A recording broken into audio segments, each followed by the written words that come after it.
Benvenuti, oggi è domenica 23 luglio 2023.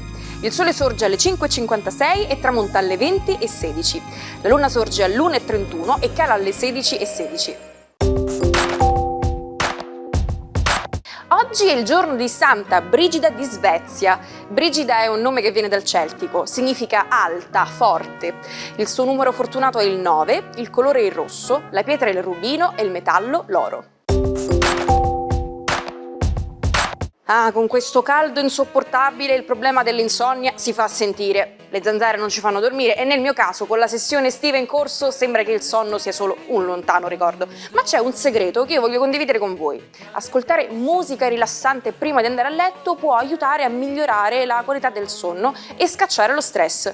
Così almeno posso sognare di essere in vacanza. Buon compleanno al nostro Presidente della Repubblica, Sergio Mattarella. Oggi compie 82 anni. Nato a Palermo e fratello di Piersanti, assassinato dalla mafia mentre era presidente della regione siciliana, è stato deputato prima per la Democrazia Cristiana, poi per il Partito Popolare Italiano, la Margherita e il Partito Democratico. Più volte ministro, è stato eletto capo dello Stato nel 2015. Festeggia 78 anni l'attore Massimo Boldi, protagonista dell'ultimo quarantennio della commedia italiana. Spesso in coppia con Christian De Sica ha garantito incassi colossali con i cosiddetti cinepanettoni, i film di Natale all'insegna della leggerezza. Infine auguri per i 77 anni del napoletano Edoardo Bennato, uno dei più grandi interpreti del rock italiano. Vanta 2 record, è stato il primo a riunire più di 50.000 persone in uno stadio della penisola, nel 1980 a Milano, e il primo a pubblicare 2 album a 15 giorni di distanza uno dall'altro. I due si conoscevano da ragazzini e occasionalmente si vedevano durante le partite di polo. Poi l'incontro folgorante, l'anello composto da 10 diamanti intorno a un grosso rubino e la proposta di matrimonio. Il principe Andrea d'Inghilterra e Sarah Ferguson si sono sposati nell'abbazia di Westminster il 23 luglio del 1986. Unico problema, per lei la pronuncia di tutti i nomi del marito. I due hanno divorziato 10 anni dopo. Non si direbbe a vedere quanto è piccola, ma in media una matita può tracciare una linea lunga più di 56 km, oppure scrivere circa 50.000 parole. È giunto il momento di scoprire cosa riservano gli astri con l'oroscopo di Marco Amato. Buona domenica ai 12. Le configurazioni dei pianeti oggi si parlano in maniera ramificata. Luna in trigono a Urano, Plutone in trigono alla Luna, Nettuno in trigono al Sole. Vediamo cosa succede nello zodiaco in questa domenica d'estate. Ariete, oggi è l'ultimo giorno del Sole in Cancro, sta per passare il Leone e in serata ci arriverà, quindi inizia per voi un bellissimo periodo di trigono e di grande energia. Ecco, è iniziata la vostra estate. Toro, ultimo giorno di Sole in Cancro, quindi per voi inizia la quadratura del Leone, quindi inizia un periodo di contrazione in cui dovrete razionalizzare bene tutta una serie di cose a cui avete dato il via, quindi rifate un po' il programma d'agenda e ricalendarializzare tutto potrebbe essere una buona idea.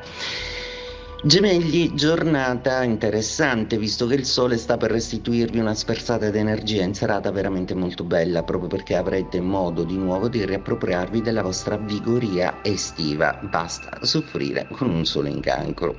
Cancro, il Sole va regalato tantissimo in questo mese del vostro compleanno, assolutamente così pieno e intenso. Adesso lo dovrete cedere al Leone e per un po' godervi i passaggi della Luna che vi sorprenderanno. Leone, in serata il Sole arriverà nei vostri gradi ed eccovi finalmente il re dello zodiaco. Inizia la vostra stagione, quindi buon compleanno e buona energia positiva. I vostri gradi si aprono con il Sole e si chiudono con Venere. Non va molto spiegato, è luce ed è amore. Vergine, giornata interessante oggi visto che il Sole sta per fare un passo ed accendere la vostra 12ª casa, la casa dell'emotività, ma anche la casa che vi insegna a perdere, a lasciare andare ciò che non vi serve più. Meditate un po'. Bilancia, giornata interessante visto che il Sole sta per restituirvi tutte le energie di un'estate assolutamente da vivere, quindi da domani potete iniziare a decidere che basta lavoro, basta impegni, ora è il momento di dedicarvi un un po' all'amore e a voi stessi. Scorpione. Da domani in particolare inizia per voi la quadratura del Sole. Oggi quindi, nell'ultimo giorno di passaggio, godetevi questo trigono finale del Cancro che vi ha dato delle immagini importantissime per riflettere su come cambiare la vostra vita.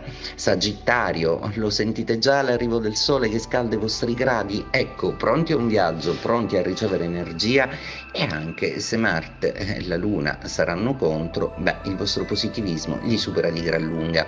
Capricorno, la giornata di oggi va salutata come la fine di un problema. Il Sole sta per migrare il Leone e quindi finalmente l'opposizione che vi ha fatto sudare molto in questo mese in termini di energia e di riassestamento della vita sentimentale è finalmente finito. La guerra è finita, quindi adesso godetevi la vostra vacanza sentimentale.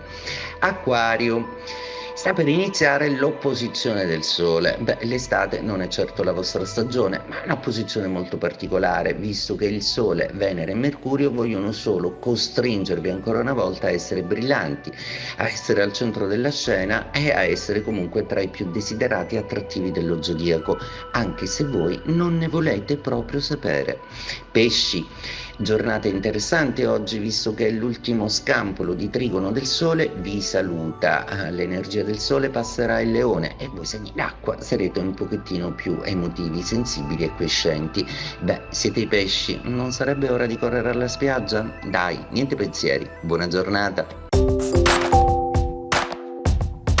Si trova nella costellazione del Cigno, a 1400 anni luce da noi, e gira intorno a una stella che somiglia al Sole. Il 23 luglio del 2015 la NASA ha annunciato la scoperta di Kepler 452b, il pianeta più simile alla Terra mai osservato prima.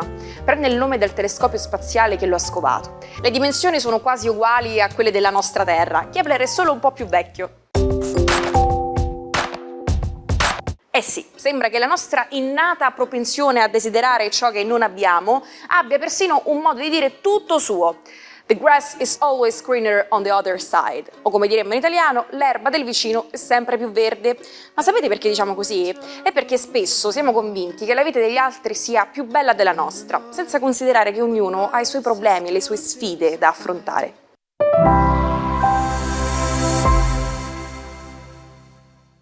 Non volete perdervi neanche una puntata del nostro almanacco? Allora seguiteci su Sicilia Play, dove potrete rivedere tutte le nostre puntate passate.